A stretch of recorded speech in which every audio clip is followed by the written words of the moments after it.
Hello students, मैं हूँ doctor Sarika Sachdeva Bajaj और आज मैं यहाँ पर हूँ आपको क्लास +1 की अकाउंटेंसी पढ़ाने के लिए।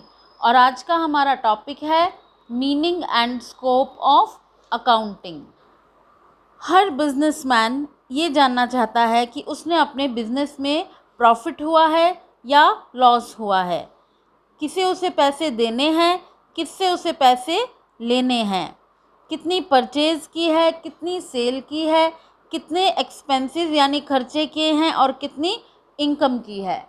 और ये सब बिजनेसमैन को पता चलता है अकाउंटिंग की हेल्प से।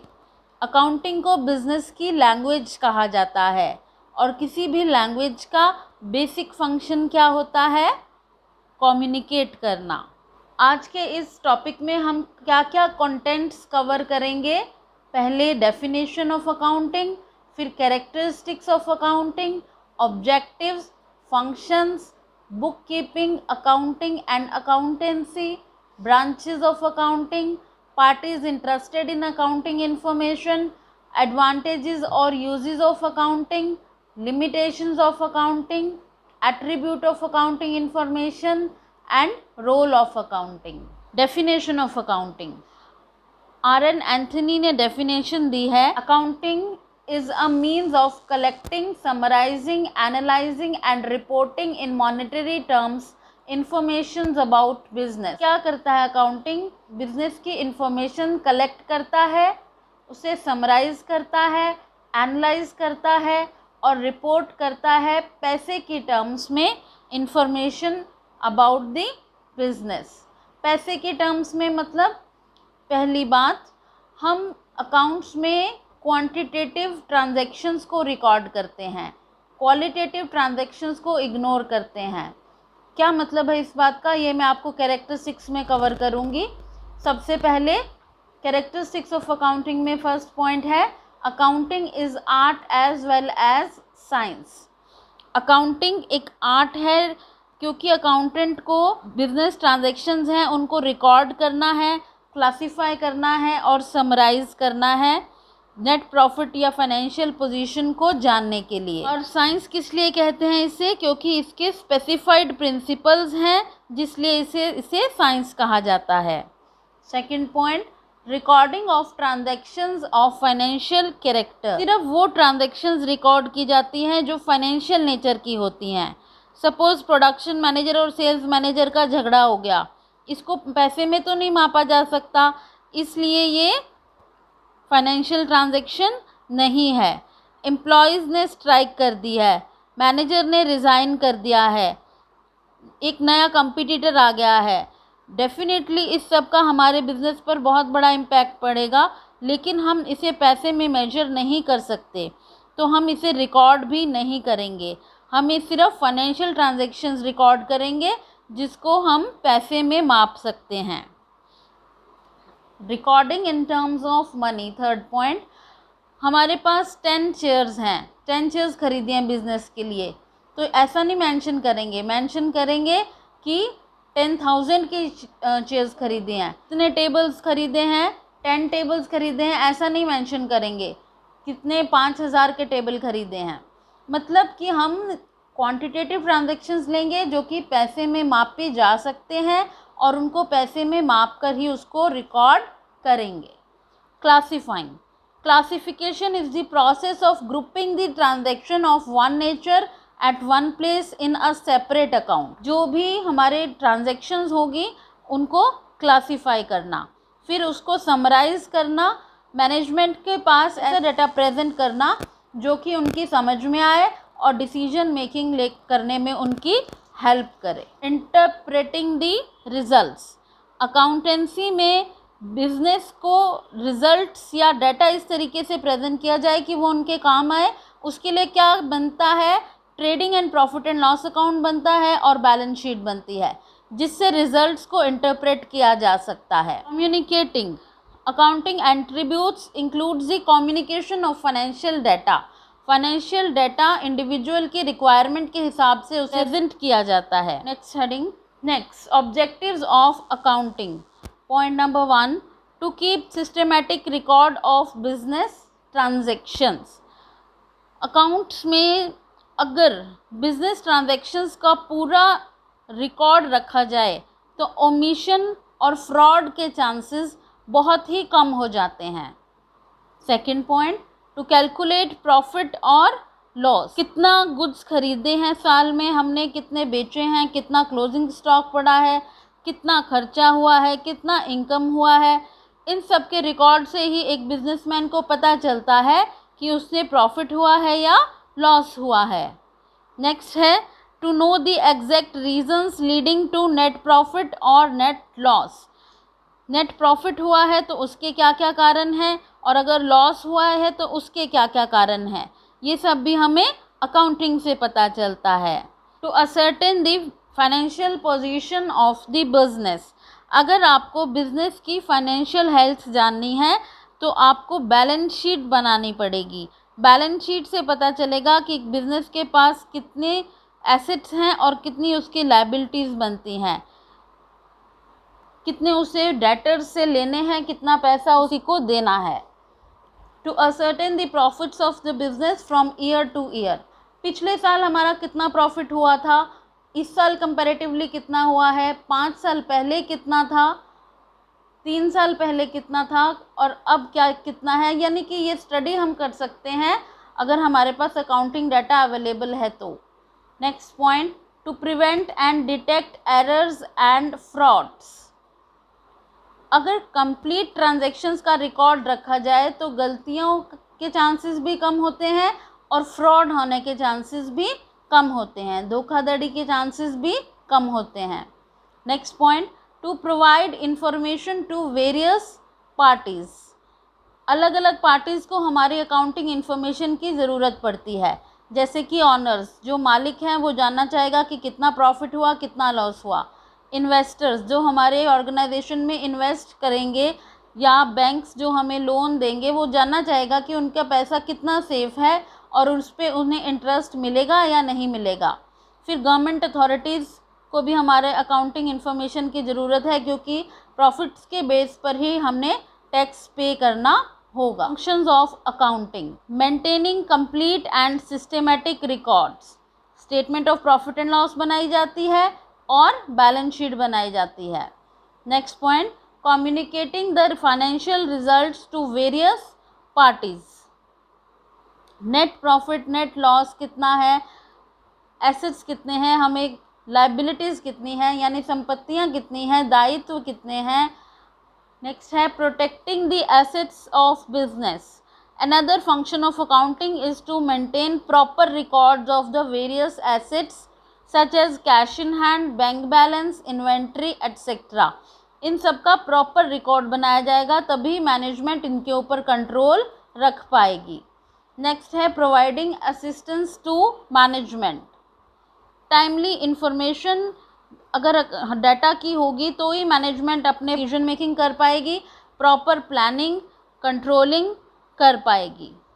नेक्स्ट है compliance of legal needs, income tax act के अंदर अकाउंटिंग इन्फॉर्मेशन मांगी जाएगी, कंपनीज एक्ट के अंदर अकाउंटिंग इन्फॉर्मेशन मांगी जाती है, गुड्स एंड सर्विसेज टैक्स के अंदर अकाउंटिंग इन्फॉर्मेशन मांगी जाती है।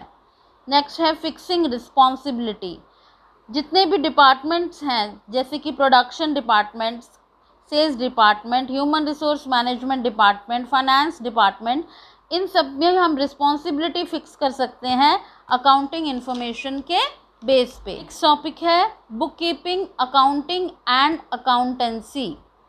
बुक कीपिंग क्या होती है?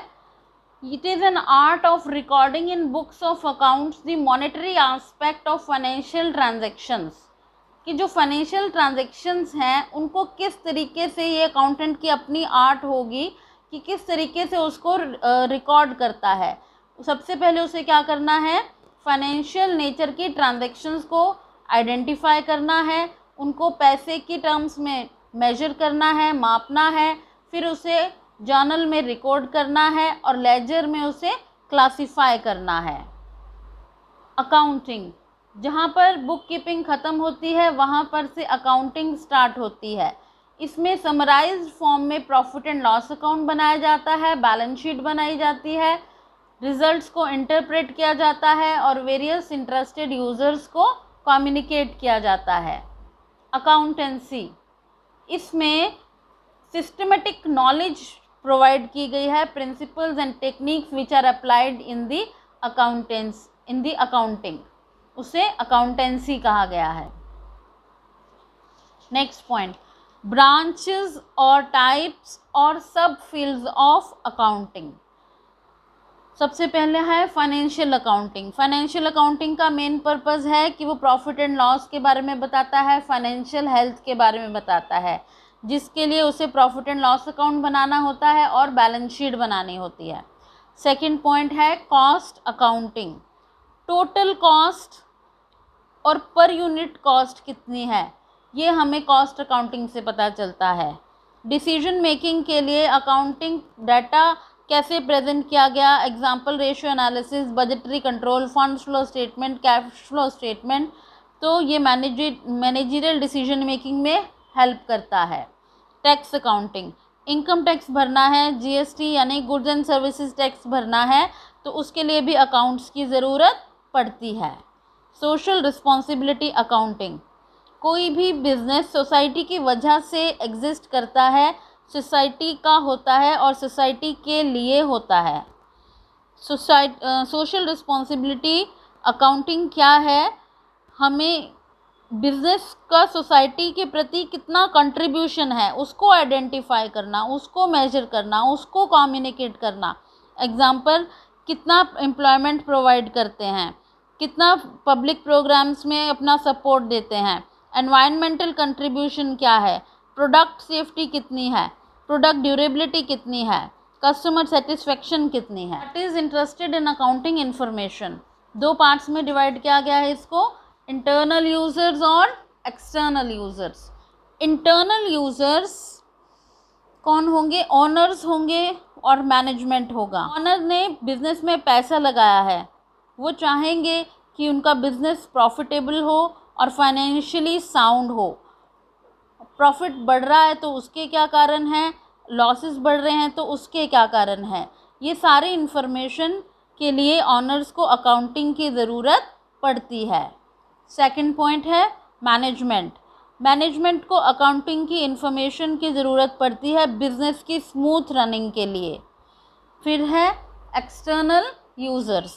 एक्सटर्नल यूज़र जिनका कि प्रेजेंट या फ्यूचर इंटरेस्ट होता है बिजनेस एंटरप्राइज में, पर वो मैनेजमेंट का पार्ट नहीं होते, उन्हें एक्सटर्नल यूज़र्स कहा जाता है।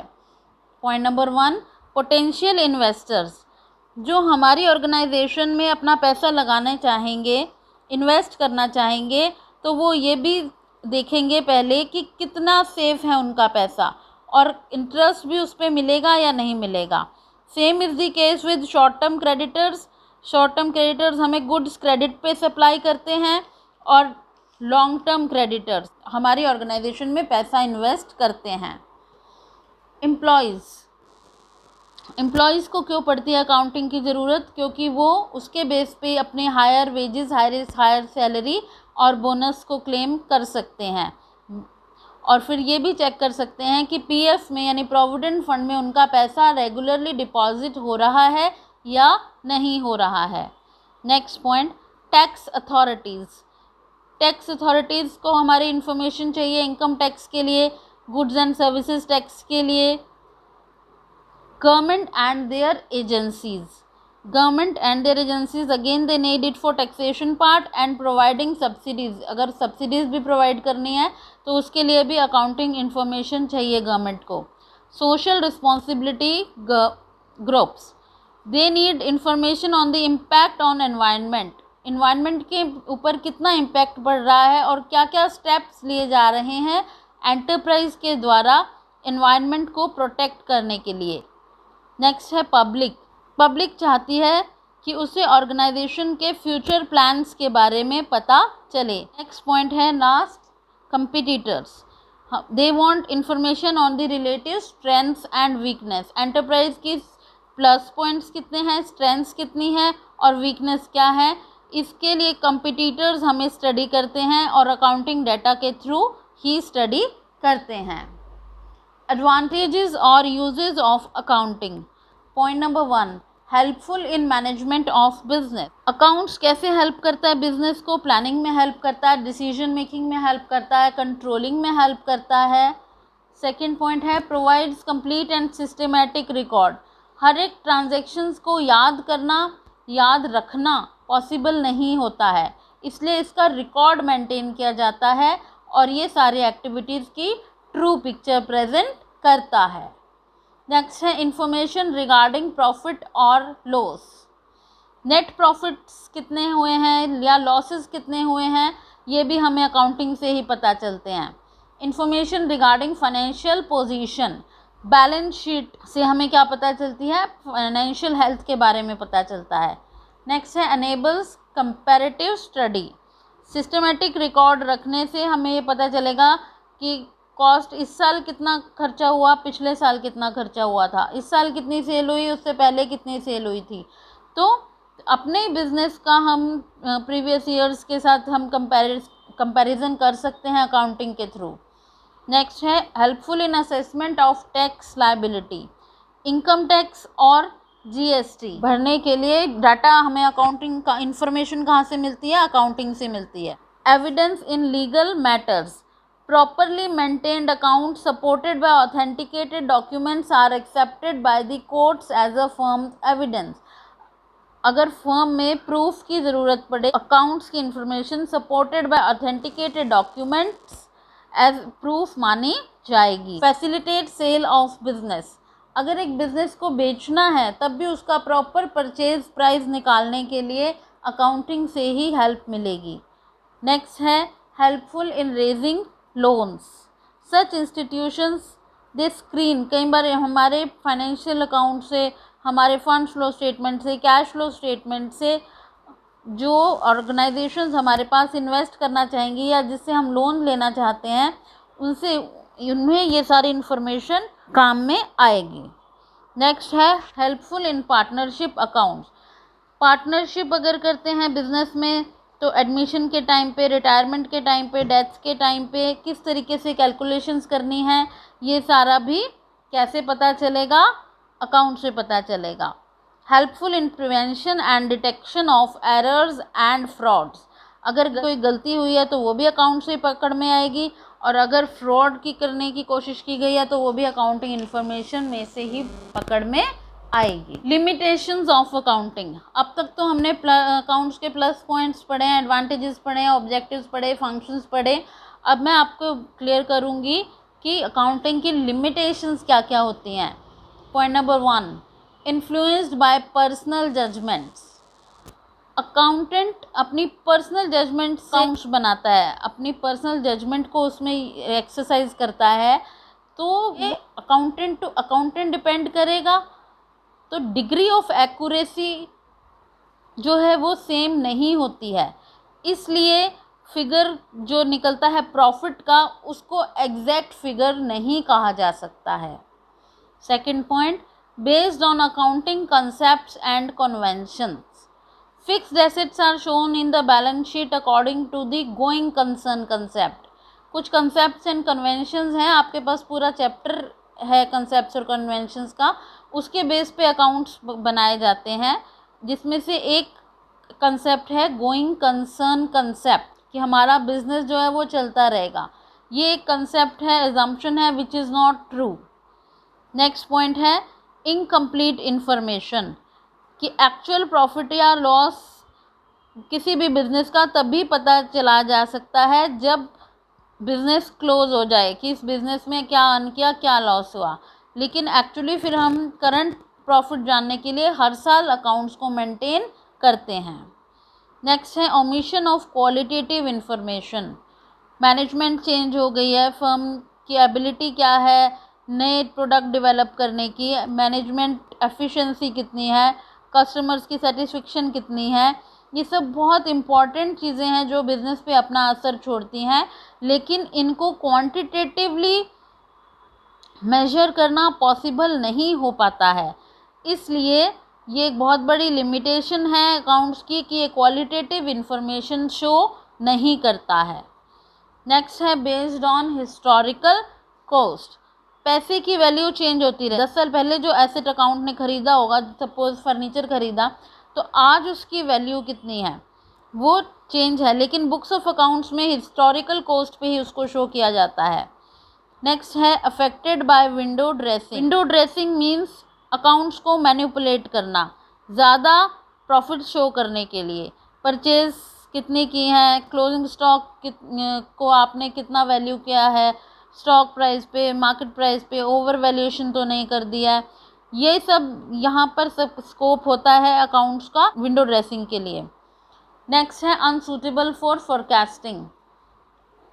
Financial accounts are only a record of past events. Continuous changes take place करते हैं, प्रोडक्ट की डिमांड, पॉलिसीज़ की डिमांड, कंपटीशन की पोजीशन क्या है, ये सब इस सब के बेस पे हम फ्यूचर को जो है जज नहीं कर सकते, फ्यूचर फोरकास्टिंग नहीं कर सकते। क्वालिटेटिव कैरेक्टरिस्टिक्स यानी कि attributes of accounting information. Reliability is the first point. Accounting information factual होनी चाहिए और वेरीफाइबल होनी चाहिए। क्या मतलब है इस बात का कि सपोज परचेज की है तो that must be supported by a purchase invoice document. Sales की है तो सेल्स इनवॉइस हो, कोई कॉरेस्पॉन्डेंस है, कोई एग्रीमेंट है, कोई प्रॉपर्टी डीड है, इन सब के डॉक्यूमेंट्स, इन सब का पेपर वर्क प्रॉपर होना चाहिए। तो इसी से इंश्योर होगा कि अकाउंट्स जो हैं वो ट्रू हैं। रेलेवेंस, कोई भी इंफॉर्मेशन जो कि अननेसेसरी और इररिलेवेंट हो उसे अकाउंट्स में शो करने की ज़रूरत नहीं है। अब कैसे पता चलेगा कि कोई डाटा रेलिवेंट है या नहीं है? ये पता चलेगा कि उसका डिसीजन मेकिंग में कितना इम्पैक्ट पड़ता है, मैनेजर्स को उसकी उस इंफॉर्मेशन की कितनी ज़रूरत है। नेक्स्ट है अंडरस्टैंडेबिलिटी। अंडरस्टैंडेबिलिटी मीन्स कि प्रॉपर एक्सप्लेनेटरी नोट्स के थ्रू डाटा को एक्सप्लेन किया गया है, अकाउंटिंग इन्फॉर्मेशन को एक्सप्लेन किया गया है। एग्जाम्पल, कौन सा डेप्रिसिएशन का मेथड है, कौन सा स्टॉक का मेथड है, कौन से इवेंट्स हैं जो अकर करते हैं बैलेंस शीट डेट पर, उन सब की प्रॉपर जानकारी नोट्स के थ्रू दी जानी चाहिए। नेक्स्ट है कंपेरेबिलिटी। कंपेरेबिलिटी हमारे ऑर्गेनाइजेशन में पिछले साल कितने प्रॉफिट्स थे, इस साल कितने ज़्यादा हैं, पिछले 3 साल में कितने थे, इस बार कितने कम हैं। तो इस तरीके से फिगर्स को हम कंपेयर कर सकते हैं अपनी ऑर्गेनाइजेशन में भी और दूसरी सिमिलर टाइप ऑफ कंसर्न्स में भी। नेक्स्ट है faithful presentation. Financial statements true and fair view बताती हैं प्रॉफिटेबिलिटी का, फाइनेंशियल पोजीशन का और किसी भी एंटरप्राइज के कैश फ्लोज का। नेक्स्ट है रोल ऑफ अकाउंटिंग। सो अब तक तो हमें पता चल ही गया है कि अकाउंट्स जो है वो एक लैंग्वेज का रोल प्ले करता है जब वो इंफॉर्मेशन देता है बिजनेस को, अकाउंटिंग की सारी हिस्टोरिकल रिकॉर्ड का रोल प्ले करता है, नेट प्रॉफिट डिटर्मिन करते हैं, फाइनेंशियल पोजीशन डिटर्मिन करते हैं, as an information system role play करते हैं या फिर सर्विस प्रोवाइडर का रोल प्ले करता है। Thanks for watching. Please like, share and subscribe अपनी कॉमर्स पाठशाला।